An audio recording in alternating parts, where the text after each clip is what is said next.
This is Boxing Scene's top stories only on ProBox TV, your boxing channel. I am George D. Metellus. We'd like to remind you that the long-form content that we have here on the channel, you can continue to watch it on YouTube and on the ProBox TV app, so download the app where apps are available. Also, Top Stories is on audio form where podcasts are available. Well, I am joined by our champions. We got Chris Algieri and we got Paulie Malignaggi joining us here on Top Stories.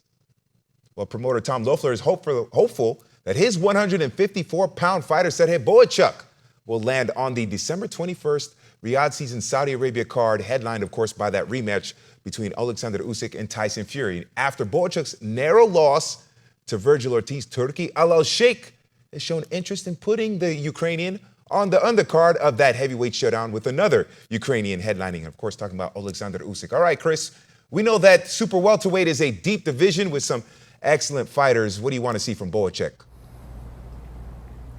Well, I want to see him get active. I think he's one of the best fighters at 154. He showed that in the VERGIL Ortiz fight. But that's who's going to be his dance partner, because that matters now. It seems like everyone else, the top guys in the division, are going to be busy with each other. You know, we're looking at Spence coming back with the Fundora fight, or we're going to see Fundora and Crawford. I doubt Crawford's going to take a fight with Bohachuk, who's coming off a loss. VERGIL Ortiz, they're talking about him fighting Crawford. It doesn't seem like VERGIL Ortiz is interested in a rematch with Bohachuk. So what kind of fight are we really going to get for Bohachuk? Is it just going to be a payday against a keep busy fight to get another win? Or is he going to fight a top guy, which is what I think he deserves? I mean, he looked fantastic in that VERGIL Ortiz fight.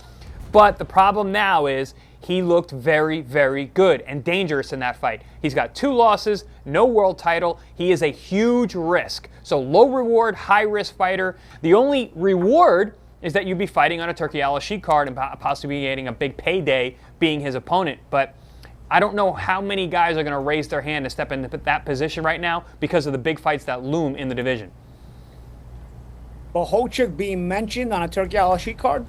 You know what? I remember when I was a kid, I liked the movie Mighty Ducks, right? And there was the Greg Goldberg was the goaltender for the Mighty Ducks, and then he was in the movie Heavyweights. And I remember during the movie Heavyweights, there were a bunch of fat kids who were in camp, and there's a hot camp counselor, and the kids go and spy and say, "Yo, we got a hot camp counselor," and the actor played Goldberg, Sean Weiss, goes, "This pleases me."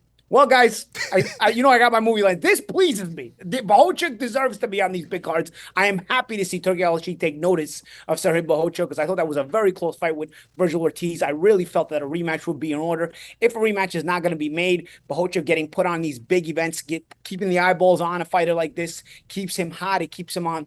Keeps him rolling, and of course it keeps him in the mix for the big fights. Now, champ, you make a great point. Who was he gonna fight? Again, the move for me would have been the VERGIL Ortiz rematch. I really thought that would be the most logical thing if you weren't trying to push so hard for this Crawford Ortiz fight, which I don't really think does a lot for anybody. Bohachuk and Ortiz would have been a great common sense move. Regardless, who do you do it now? I don't know. Do you do the battle of the guys who lost the close competitive fights, Madrimov versus Bohachuk? I don't know. Here's the thing. You mentioned, champ, is he going to be just a stay busy fight? Turki Al-Sheikh doesn't do stay busy fights. Sometimes he talks like they're stay busy fights because he talks about what the guy's going to do after the fight as if he won already. But in reality, we see a lot of upsets on these cards. So I can't really picture Turki Al-Sheikh just putting Bohachuk in a stay busy fight. He'll reward you by getting you on these big platforms in Riyadh season. Obviously, they pay very well, but that reward comes with a catch. You gotta fight a tough fighter. That's typically what he's done, and there's a lot of upsets on these shows. I look forward to finding out who Bohachuk's going to fight, because I have no doubt it'll be a solid matchup, and I don't think he's going to get just a gimme opponent. Yeah, we need someone to get into Turkey. Who could be available for that? That's my entire point. Is like, yeah, no, I'm glad he's getting the opportunity as well, but there aren't any stay busy fights on Riyadh season, but he needs an opponent, and he's so high level, he needs somebody tip top. And I don't know who's available, who's willing to step into that situation. Does he want to fight? Does he want to take that fight right after a loss to Crawford? I don't know. Well, then that's the thing. He's so dangerous now. Well, then you can't do the Turki Al-Sheikh Riyadh season. You got to go do a stay busy fight. If he doesn't want to do a stay busy fight, well, you're in the right place with Riyadh season. Riyadh season doesn't do stay busy fights. They do competitive fights.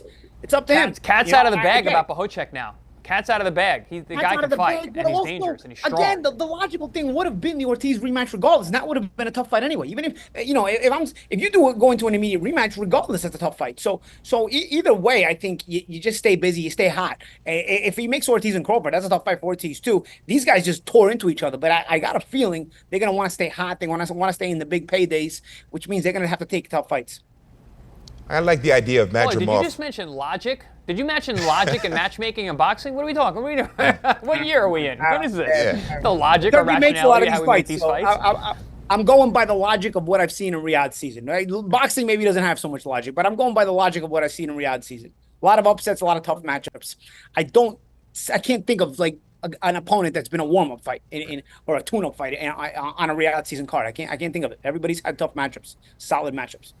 Yeah, I'd like to see Madrimov and Bohachuk, because Madrimov didn't look bad against Terrence Crawford, so I think that would be an interesting fight. That surely would be an interesting fight, Madrimov and Bohachuk. All right, we'd like to remind you to scan the QR code and check out the best live fight series in all of boxing, Wednesday Night Fights, another edition tomorrow with two former world champions going head-to-head in the main event. I am George DeMatteis. This is Boxing Scene's Top Stories. Wednesday Night Fights. Dynamite action on Wednesday Night Fights every other Wednesday on your boxing channel. Coming up on your next Wednesday Night Fights, August 21st. Former Unified World Champion Swift Jarrett Hurd takes on former Unified World Champion Jason Banana Rosario. Live from the ProBox Event Center in Plant City. Get your tickets at proboxtv.com or take your chances at the door. Wednesday Night Fights. For more ProBox TV, scan the QR code on the screen or go to the App Store and Google Play. ProBox TV, your boxing channel.